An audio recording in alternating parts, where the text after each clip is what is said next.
So if anyone needs closed captioning, at the bottom right, you have the option to go ahead and select closed captioning. If you feel that may be beneficial to you, feel free to go ahead and do that. All right, ladies and gentlemen, it is 3:05. I just would like to welcome everyone on behalf of Rise Against Hate. We really appreciate everyone coming here and being here together. I think it's really important to have these conversations because, as a community, we want to be strong, we want to heal, we want to grow together, and we want to do the right thing. So Rise Against Hate is kind of a new organization. It was started right in Cherry Hill. And we have been focused on, our main focus is education. We would like to work with the schools and help look at the curriculums. And additionally, we do some investigations into racial justice within our criminal justice system. So we are very diverse in the way that we help end all different forms of hate, different forms of discrimination we fight against. And it's just something that we're going to be doing and we're going to be spending a lot of time on. We're very thankful to have so many great people who were interested in partnering up and joining, and we have some great speakers, as you guys will see today. I'm going to go ahead and turn it over to our facilitator, who will then introduce the speakers. Ladies and gentlemen, Dr. Jessica Shore. Hi. I'm Dr. Jessica Shore. I use she, her pronouns. I am an associate professor of clinical psychiatry at the University of Pennsylvania and the director of psychotherapy services at Penn Medicine's Outpatient Psychiatry Center. I'm also a trauma specialist and licensed clinical. So I'm really excited to be facilitating this today because I am very passionate about anti-racism and helping others in their journey toward anti-racism. And I'm really looking forward to hearing from our speakers today. We have three amazing community faith leaders with us who will be engaging in discussion about community healing. So in alphabetical order, we have Reverend Dr. Margaret O'Neill, Rabbi Michael Parise, and Imam John Starling. So I'm gonna let everybody introduce themselves. So we're going to start with Reverend Dr. O'Neill. Can you please introduce yourself in a few minutes? Okay. I'm Margaret O'Neill, and I have the pleasure to serve the Unitarian Universalist Church in Cherry Hill. And I have a background in community development and sociology. I worked for 23 years in public health before I became a minister. And so I have a deep commitment to the health of communities and to justice.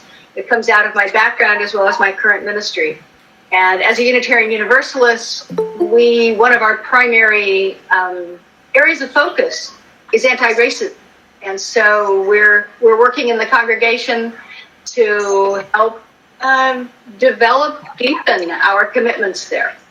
And I'm pleased to so many people from my congregation here. So welcome. Thank you so much, and I love what you said about deepening the commitment to anti-racism. It's so important. Thank you. Rabbi Parise, can you introduce yourself? Hello, everyone. My name is Rabbi Parise. It is a pleasure to be here today and to see so many people a part of this really important conversation. I am the rabbi at Temple Sinai in Cinnaminson, New Jersey. I've also worked as a chaplain at Einstein Medical Center in Philadelphia, which is a level 1 trauma center. So I've done both chaplaincy and spiritual care of communities. A lot of my work is around addiction, mental health, recovery, criminal justice reform. I've worked with the Philadelphia District Attorney's Office.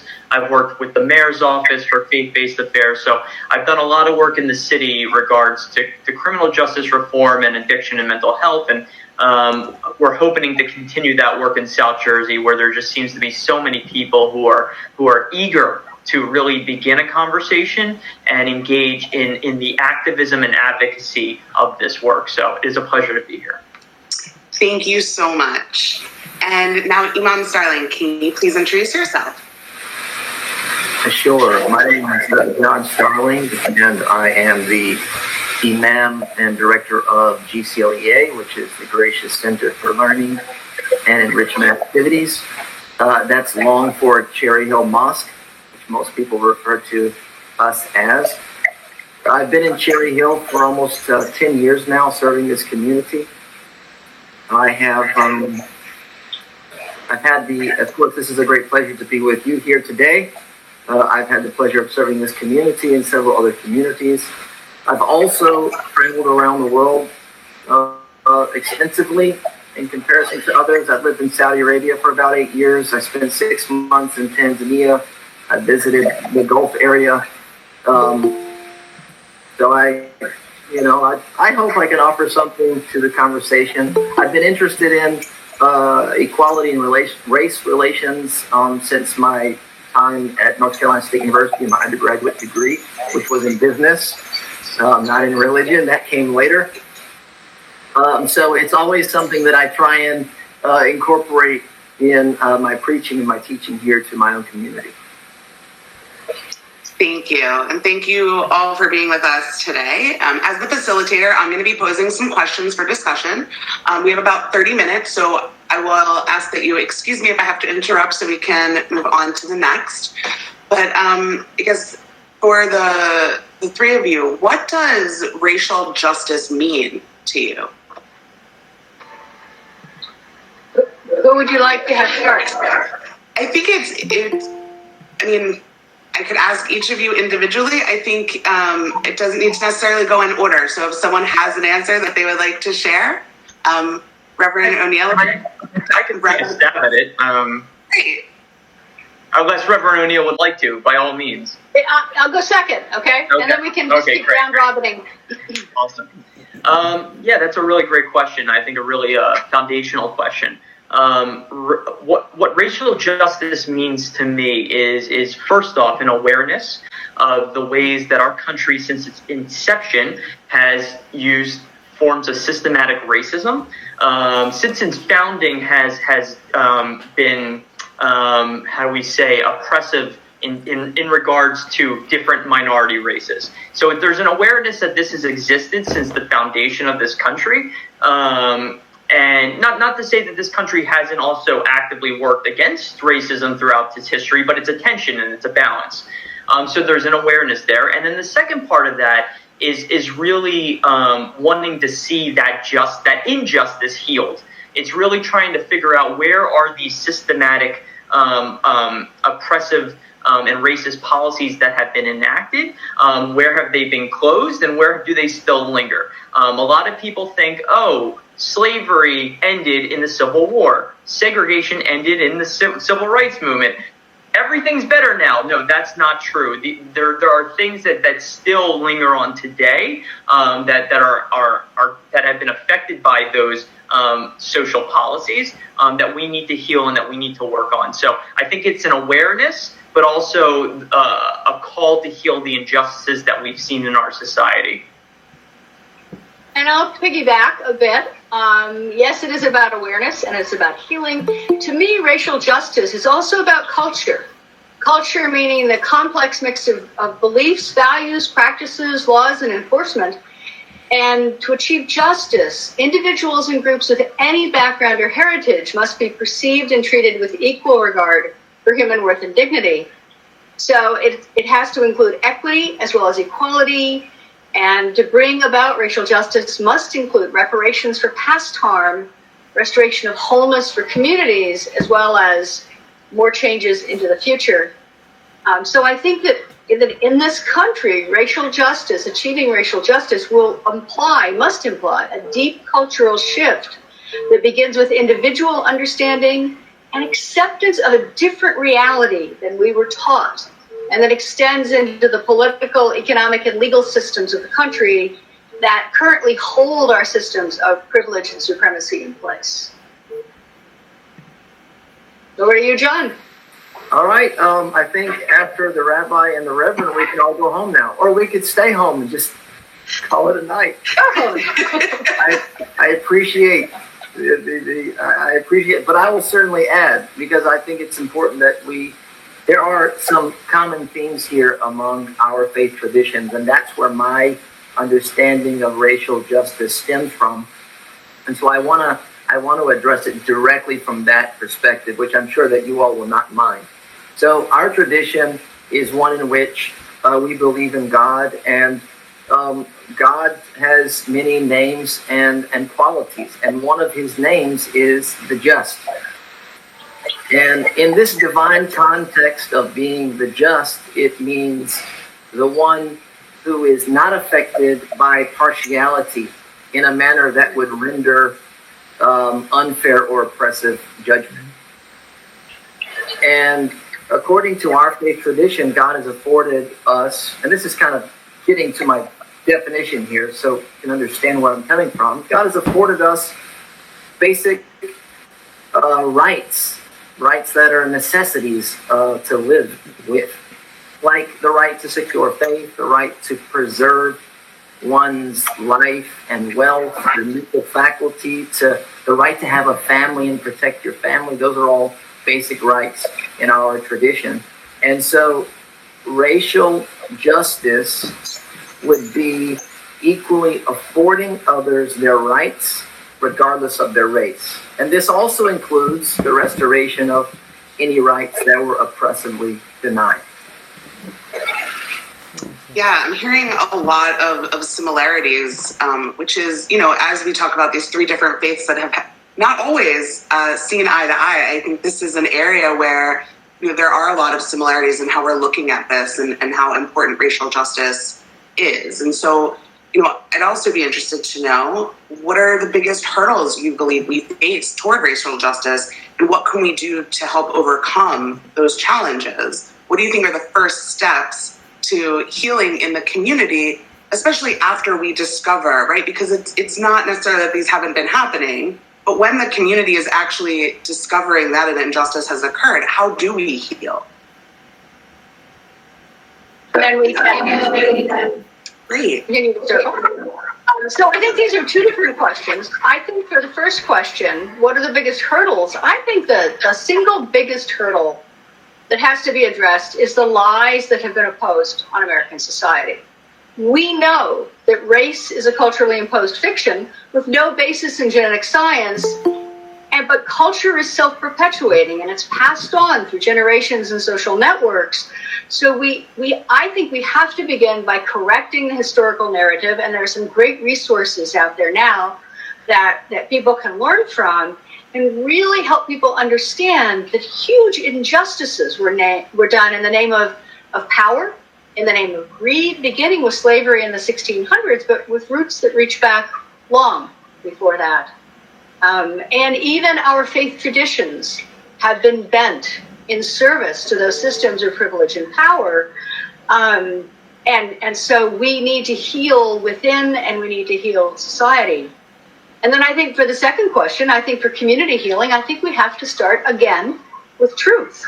Lies and cover-ups simply feed the imbalance of power and powerlessness.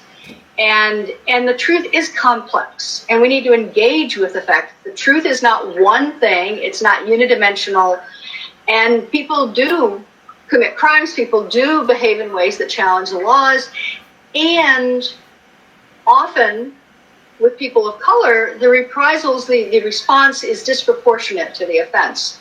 So I think we really need to work with truth-telling and with engaging with each other in relationship. All right, I'll welcome everybody, if you don't mind, since you went first last time. I'll let you wrap it up. I'm going to kind of incorporate some of what the Reverend said in her opening remarks about social justice. I think there's really two major hurdles that we're working with. One, I guess the first would be a cultural hurdle, and the second would be the framework by which we govern ourselves. A culture that uses race as a divisive tool, and a system which has laws and policies in place that result in perpetuating injustice. And we could say specifically racial injustice. And there's other types of injustices that we could talk about that we find within our system. But here, so the first thing is, I think we need a major course correct here with American culture, our American perspective on race and wealth. You know, as faith leaders, as a faith leader myself, I would say that we've lost touch with, or we've erred in this area because we've lost touch with divine revelation. And for the Reverend. I totally understand the difference between divine revelation and religious institution. There is the message, and then there's those that try and carry and disseminate that message. And sometimes things can be convoluted, either intentionally or unintentionally. But when you look at the basic doctrine, the basic tenets, and the kind of, the stories of our faith and the origins of man, it's that we all come from the same source. The story of Adam and Eve, we come from the same origins, and so that's something that we often. We just lost touch with that fact. And then, if that's not enough, in my tradition, God clearly states that He created people and made them into tribes and to nations so that they could know one another. It wasn't so that they could discriminate against each other. It was for legal things, identity purposes.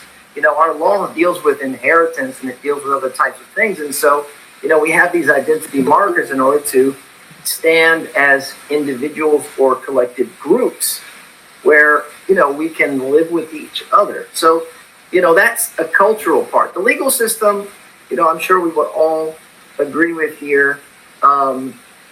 It's very difficult to deal with a secular society with divine tradition or religion, but I feel like as faith leaders and community leaders, we need to be really leaning into that to help guide us, to help awaken people's, or I should say recalibrate people's moral compass to really seek out justice, and until we're able to change culture, which would be kind of a voluntary change, we need to be pursuing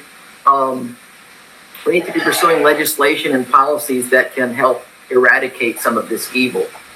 And this is a daunting task because it requires us to do everything on all fronts. It's something that, has to be done at home and at school, in the workplace, in the hospital, in the houses of worship. Even we have to continue to fight against this.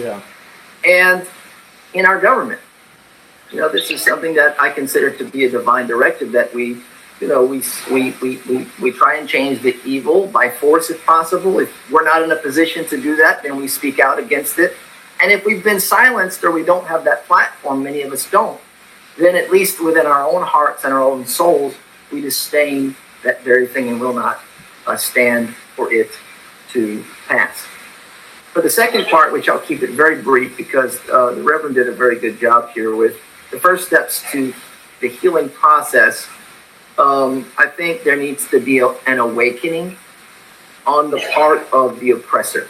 Mm-hmm. It's like the sinner. There needs to be an awakening on the part of the sinner. Without an awakening, there can neither be repentance nor can there be restoration of rights.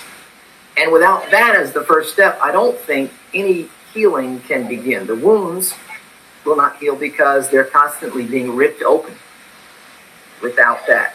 And here specifically, I believe that the white consciousness of America needs to be woken from its slumber.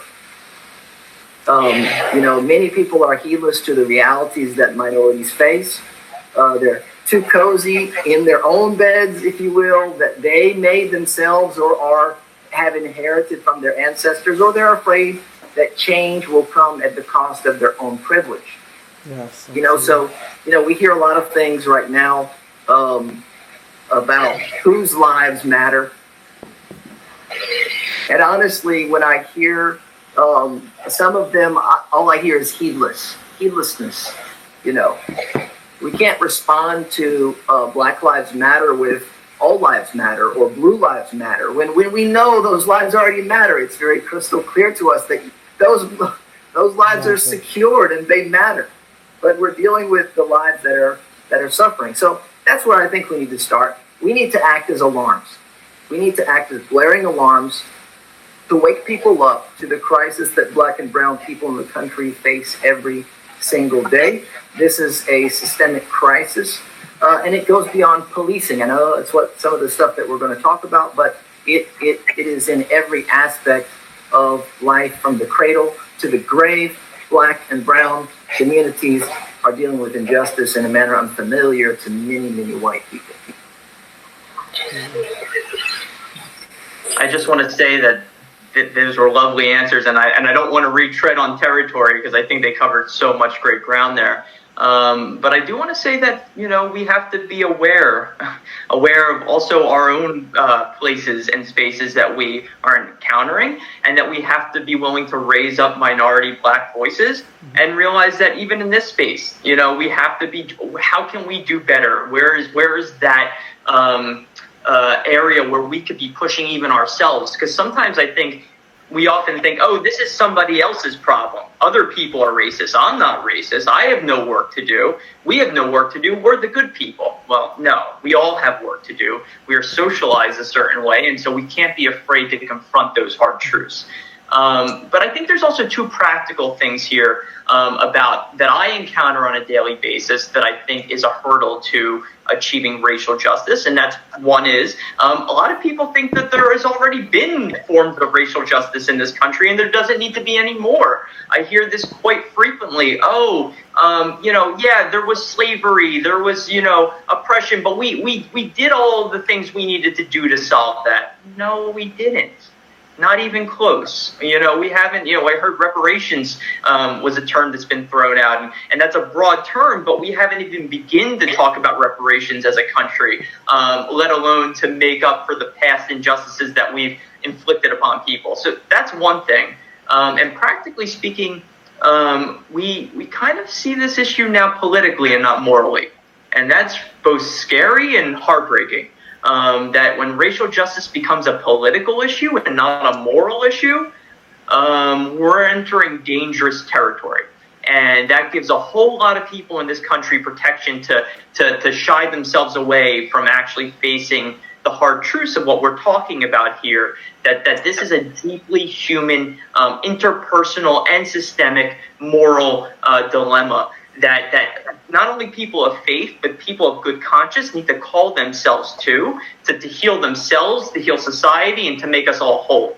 And as long as we think it's a political issue where one group is on one side and one group is on the other side, we're not going to not only hear other people's pain, we're not going to hear people at all. So I don't have all the answers. I know I'm up here like I'm an expert, but the truth is I have to remind myself we all don't have all the answers. And it's hard. But I look forward to conversations like this where we can unearth potentially a revelatory kind of thinking about how do we actually move forward in a way that brings people together and heals these deep, deep hurts that we've inflicted upon each other. Thank you all. That was really inspiring. And I think, as Imam Starling said, this isn't just about racial injustice, right? This is about lots of injustices. We're focusing on racial injustice right now. And we're also focusing a little bit on policing right now because of recent events. And so in your opinions, how can police departments do a better job of supporting communities of color? And how can police officers, right? Because there's a difference between the departments and the specific officers. How can the officers in the communities they serve improve their relationships with one another? I went last time, so I'll go first this time. We'll go in a different order. We'll keep mixing it up. I think this is a really, really great question. And a question I've encountered it quite frequently in the work I've been doing. And I think the first answer is kind of the one that should be the most obvious, that who are the people policing these communities? Are they from these communities? Or are they from people who live in completely different parts of the city or completely different parts of the state? Who are we bringing in to police communities that are not their own?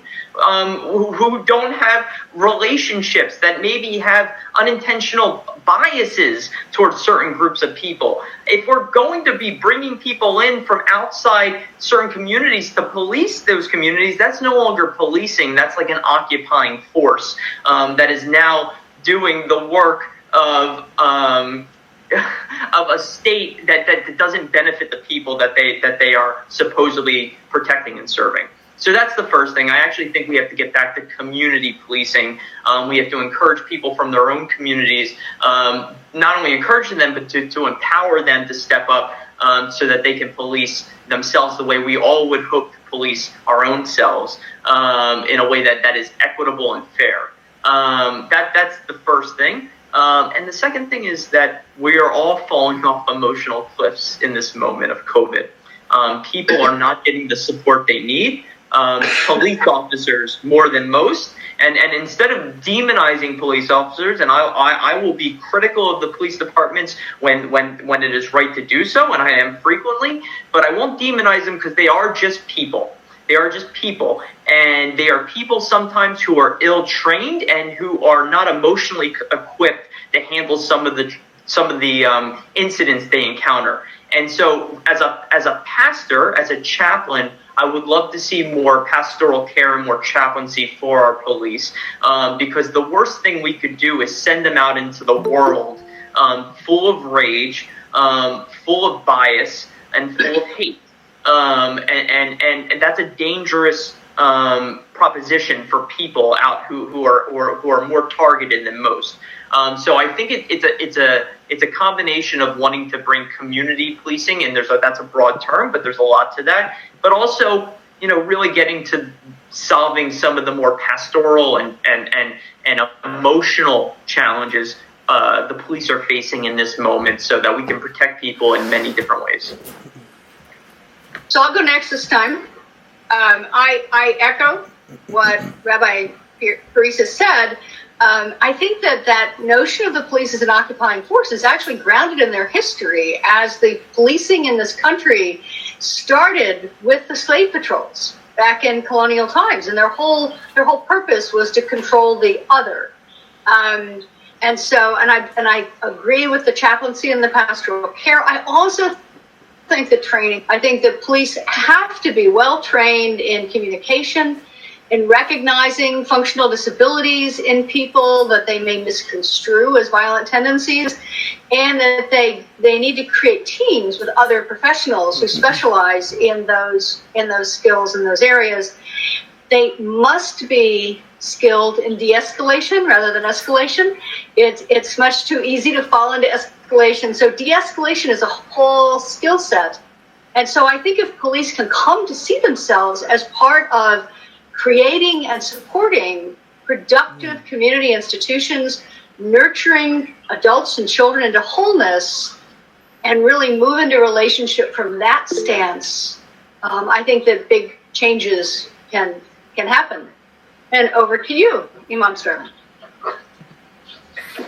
Thank you, both of you. I definitely agree with that. I think I'm a big fan of the community being a part of the local police force or sheriff department or whatever. I think that will help remove some of the us versus them attitude, and it will demystify the people that you're there to protect and serve. And I know that there's a lot that has to be considered, but I definitely think that it's something worth pursuing. The other thing I want to say about this position of being a police officer or the department itself is I view that as a position of leadership. And these types of positions, they come with tremendous responsibility to the level that I would consider it to be a burden. At some point, the burden of guilt is going to fall on the shoulders of those leaders. I mean, a police officer is in a position of power, which makes them a leader of whatever situation they find themselves in. The department is leading their community in enforcing the laws. While I know there's a necessary skill set to be a police officer or a chief or a deputy or a sheriff or whatever it may be, there's required skill sets for jobs.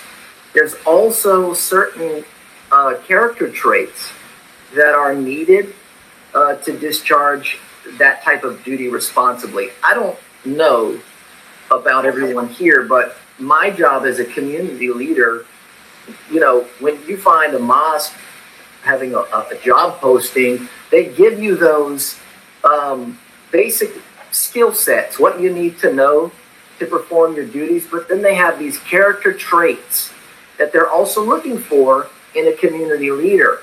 We need you to be charismatic and understanding and create an environment of community and unity and welcoming, etc. There's a long list of character traits that I think communities and departments working together need to be able to identify to hold the departments and the officers accountable to those types of qualities and skills. And then they have to work together in order to make sure that the officers themselves are, held to that type of standard. And I think that with this level of transparency and accountability, it's what's going to bring about trust. And this trust is so important here in this relationship that if I'm getting pulled over and I'm getting stopped, I want to trust that that person has those qualities and those traits that are not going to escalate. I'm not going to end up shot at the end of the thing because of a broken tail light. I need to have trust in that person that's standing there trying to get me to, cooperate or whatever it may be. It's an interesting point. And I think people think about police very differently based on their own experiences and thinking about them as community leaders or not. It is an interesting way of looking at it. All of this is making me think so much. What are some ways for communities to come together and support each other in the difficult times? And specifically, what are ways that you all as community leaders are leading your communities to engage in these actions to facilitate community healing? All right, look, Jessica, the police officer, like the militarized police officer, I could look at him in a different light today. I could easily say, look, this is a thorn in our side. I could look at him that way. I mean, there's many ways that we can look at him. Yeah, I mean, we are reacting to things as they unfold, and a lot of that is really emotional. And I don't think there's anything wrong with emotional reaction as long as it's controlled and it's not toxic. Sometimes we need a catalyst, and these events, they're serving as catalysts to jump into action. As long as it's guided and it's not toxic, then I think a little bit of emotion is healthy here. Absolutely. But I want accountability, and that's why I'm saying police officers and departments and people in positions of authority and power. Look, you're a leader, whether you recognize it or not, whether we want to call them that or not. At the end of the day, they have the power, they have the authority.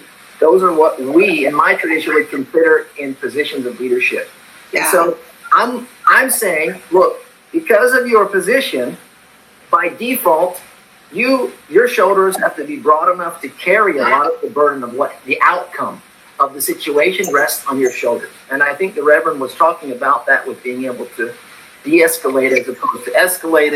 And the Rabbi is hinting at that with pastoral care and being embedded in the departments to offer, some counseling and some guidance and to deal with some of those issues. Because really what I think needs to happen within the departments and the communities is that level of accountability to say, look, the officer right now, as was mentioned by Rabbi, is a human being. They're going through things. They're carrying baggage. We need to be able to reposition them. They can't be walking the beat. They can't be in the patrol car right now. They need to be repositioned. They need to be retrained. They need to be removed and relieved of their service. So, Dr. Shore, were you asking us the fourth question? Yes. I think it's Michael's turn to lead off. No, that was great, and I think the question of how we can come together as communities is something I am always thinking about. COVID has kind of expanded our view.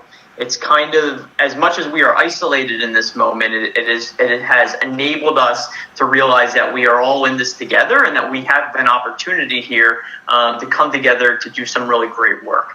But that's hard. Nobody should tell you that's easy. Nobody should tell you that bringing communities together is an easy process. One of the ways what we have to get good at is when we come to the table with different communities is really hearing one another, hearing the pain of each other. One of the things that I think we lack in our society is this kind of emotional intelligence to understand that other people are in pain. And if you can't see it, you're going to be blind to all that rage that exists in the world. And a lot of that is kind of examining the ways we've hurt each other historically. As a Jew, I know that anti-Semitism has been a problem historically, right? And so I might have a lot of these feelings and agitations based on, what I know has been done to my people historically. But I also have to realize that, maybe my own community has biases. And so if we're only going to project in one direction and not inwardly, it's going to be really hard for us to hear one another and come together. But more importantly, we have to get down to our shared values. I really do believe, especially communities of faith, have shared values. We understand uniquely that we are all created in the image of God, as we say in Hebrew, B'Tselem Elohim. And that understanding that we're all created in the image of God means that we are called to serving other people as we are called to serving ourselves. It's about recognizing the holiness and the divinity in ourselves and in others. And so when you lift people up to that holy divine elevation, you are seeing people in a light that diffuses so much of the everyday tension that we've encountered. So I think that there's an ability to being a person in faith and engaging in different communal discussions. I think that's a really powerful thing. But I do want to say that it is hard. It's not easy. We shouldn't pretend that it's easy. And these discussions have to be happening on multiple layered and levels. They're not just a one-pronged thing. They're like a several-pronged thing. That we need to be analyzing our histories and the things that have caused us wounds and pain. And when we begin to heal that, then we can look to our shared values to move forward. But I think this is an amazing opportunity right now during COVID to say that we need to come together because our world is falling apart. And it's upon all of us to fix it. So yeah, I am definitely intrigued by the idea that we can be doing more always. So I'm going to take a jump from the metaphysical to the practical, because I'm a practical kind of girl. There's a coalition in central New Jersey called the All Faiths Justice Alliance, and they have put together a policing toolkit. They've been working on it for about 5 years. And they're going to, and it's published, and they're going to keep updating it because especially with the new calls to abolish police departments and do radical reform, they want to build some of those ideas in and what that means. And the toolkit suggests, and I firmly agree, that people who are committed to changing the culture of racism in policing work through local coalitions, people of faith, the political sector, the secular, the nonprofit institutions, that local coalitions be created. And they've actually got a very practical set of guidelines for ways you can research. You can research the power structures in the community. You can figure out where the points of influence are. You can figure out how to bring in all voices. And we begin by educating ourselves, as Imam Starling said, on the realities of the communities in our area, engaging with the people that are most affected by issues around policing, understanding the sources and dynamics of power so that we can work constructively. And if you're interested, I'll give you I'll kind of give you the information about how to get that. It's an amazing toolkit, and you can get it through UU Faith Action, which is our Unitarian Universalist kind of political and social action coalition in New Jersey. That would be amazing. Thank you. Great. I think I'm supposed to say something about this as well. I don't know what else to say, honestly. Creating communities around, first and foremost, I think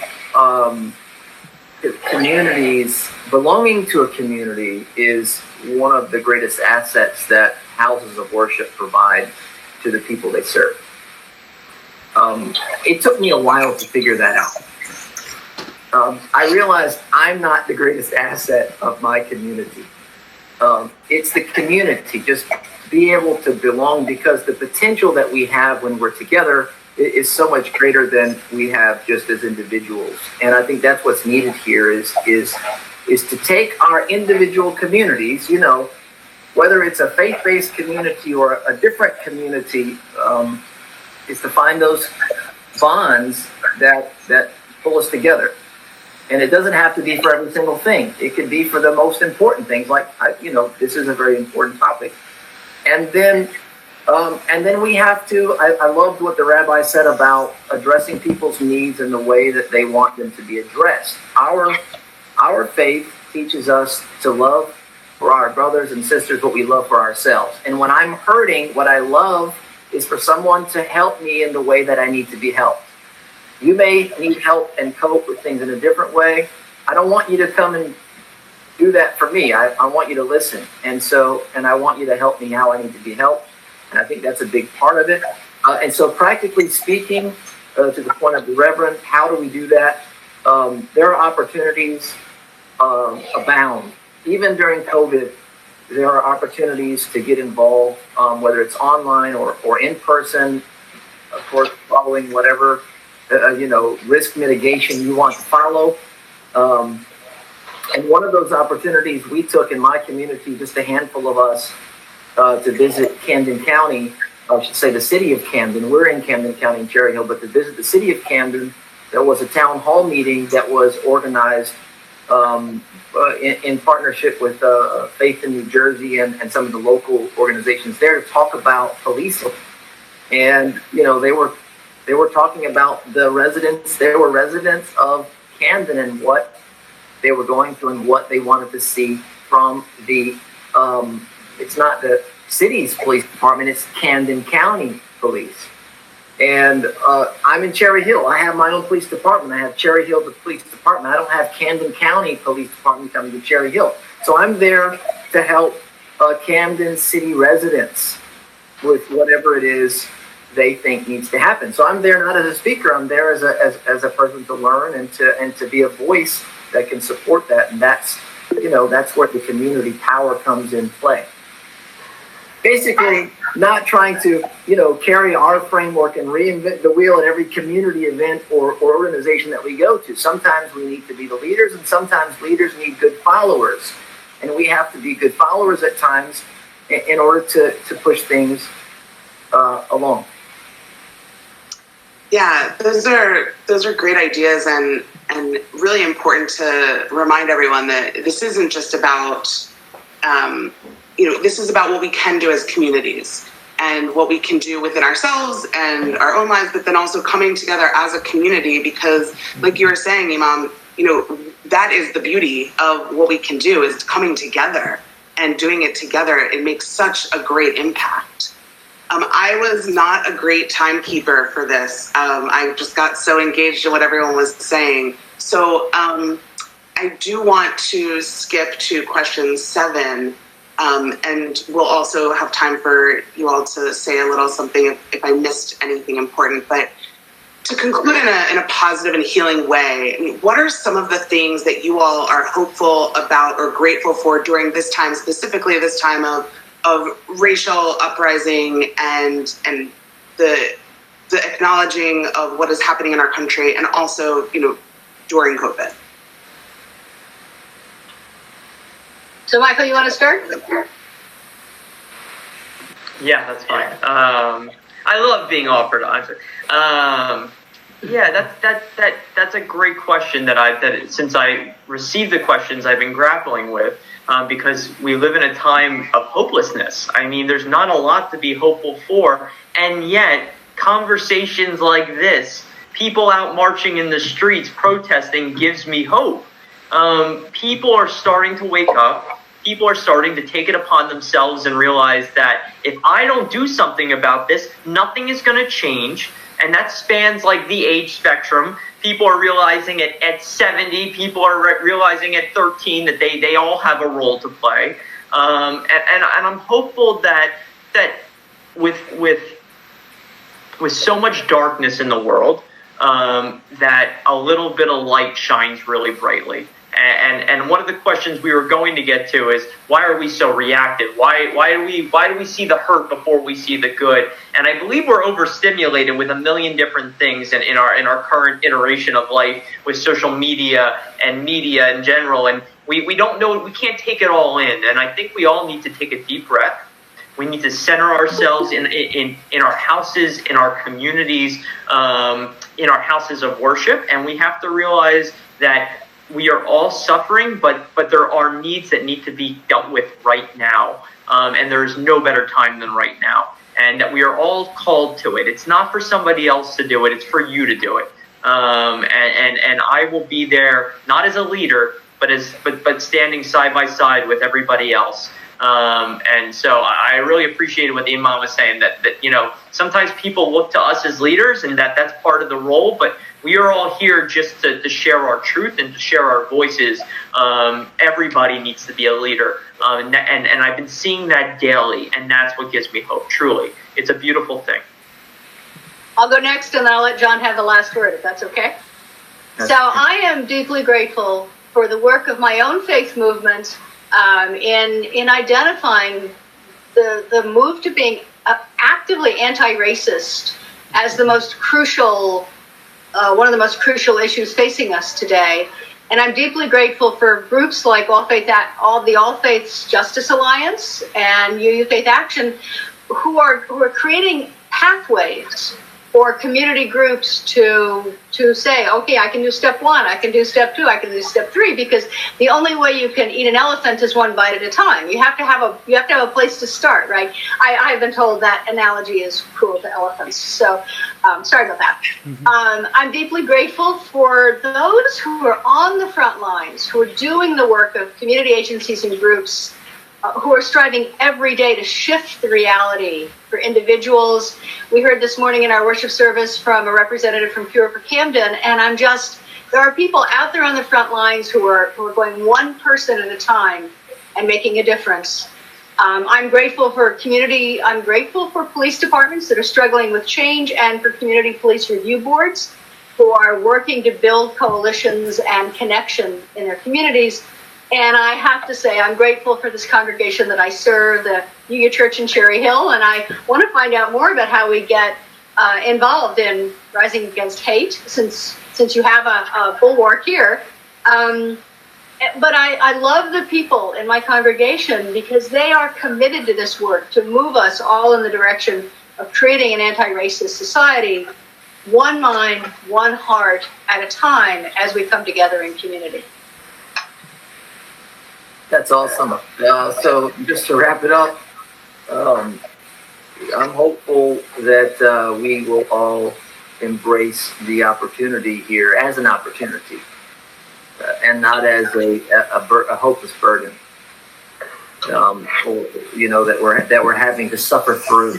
It's very difficult, and it requires a great deal of capacity. As individuals and communities, I believe these times these challenging times require us to increase our capacity, spiritually, politically, on an individual and community level, to be able to shoulder all of this. It's difficult. I mean, just going through COVID alone has really derailed so much. Even on such a personal level for many people, it's become such a task just to get through the day-to-day. And then we have, a lot of these other issues coming up, in particular the race issue here in the United States. So I'm hoping that we can see this as an opportunity to grow and to be better people with each other, to be better neighbors. And it just seems so basic to me, but it's become so complicated. And I'm grateful, and I'll wrap it up with this. I'm grateful for the efforts of people like you all, Rise Against Hate. I'm grateful for this opportunity. I'm grateful for your energy. There always needs to be, a re-energizing of sorts. And so I do want to thank you for that. And I'm thankful for the people and grateful for the people that are here and people that continue to sacrifice their time and their wealth for positive change. You're here. Amen. Yeah. Thank you, the three of you, and for everyone. Thank you all so much. This was really exciting, and I learned a lot. I have a lot to think about. And I know I'm going to turn it over to Ben in a moment, but just, as a psychologist and as someone involved in multiple communities where we discuss racial trauma specifically, this has given me a lot to think about and a lot of ways to bring this back to my community. And I am hopeful that this will be the first of many conversations that we have about these things, because like you've all said, this is not a once and done situation. This is work. This needs to be work that is deepened, and bringing anti-racism to the forefront is really what Rise Against Hate is all about. So I want to turn it over to Ben. Thank you so much for chatting with us today. Ben, are you there? Yes, I am. Okay. Again, everyone, it was really great hearing from all the speakers today. I really think that, just like Dr. Shore said, there is a lot to take in here. I'm personally taking notes here, pen and paper, and I think pastoral care. I'm going to look into the All Faith Alliance. I've heard such great ideas. De-escalation, everything, and it's really great to have these conversations because it allows us to really get inputs of different leaders of faith and different people from the community who have seen a lot, heard a lot, and we can really put this all together and really help fight for the positive change. And again, this is one conversation that we're going to try to continue with all different organizations, and we're going to reach out to local communities for partnerships. And at Rise Against Hate, we really want to fight all forms of hate. And that is such a big deal to us because everyone deserves equal justice. Everyone deserves equality. And the fact of the matter is that some people are not treated equally. Some people are not treated right. And we need to get to the bottom of that. We need to solve that. And that's something that Rise Against Hate is going to be doing. If anyone is interested in learning more, we are revamping our website, but we are going to, if you want to look at further to see a little bit more about what we're doing, our website is riseagainsthate.org. And I will be going ahead and sharing the links that the Reverend shared, as well as the link to our website, our Facebook page, so you guys can check that out. If anyone's interested in volunteering and joining and seeing really how you can help make a difference in the fight against racism, you can email volunteer@riseagainsthate.org. Again, that's volunteer@riseagainsthate.org. And we have a whole board of amazing people to work with, from education to the criminal justice system, just to community relations. So if you're interested in getting active there, we're here to help, we're here to work with you, and we're really here to support all of our communities, because the truth is we are stronger together. So again, I just want to thank everyone so much, all the leaders of faith, for coming together. I think this conversation is so powerful, so impactful, and again, this would not be possible without you. So on behalf of Rise Against Hate, we really appreciate your service to the community. We appreciate you being here, and we just are very thankful to have you here. Thank you very much. Thank you, everyone. Thank you. Thank you. Thank you so much for putting this together. Yeah, thank Such a you all. pleasure. Good job. Such a pleasure. to meet you too. That's Maybe fantastic. we'll meet in person with our masks on. And if any leaders of faith have any extra links that you'd like me to share, I can go ahead and also include that in email. I'll include a link to your congregation as well, and I'll include any additional information you want. Feel free to send me an email provided. And again, I am so more than thankful to make this happen. This is truly such a big deal to really have these conversations. And again, thank you so much for participating. It really does mean a lot. And it should be the first of many, not the first of last. So Absolutely. I'm with you. yeah, peace be to you all. It was a pleasure. I hope to see you out in the world. That's where it actually happens. So. Yes, So- absolutely. Absolutely. Blessings. Take care. All right. Well, bye, everyone. Bye. Thank you so much. Bye. Bye-bye.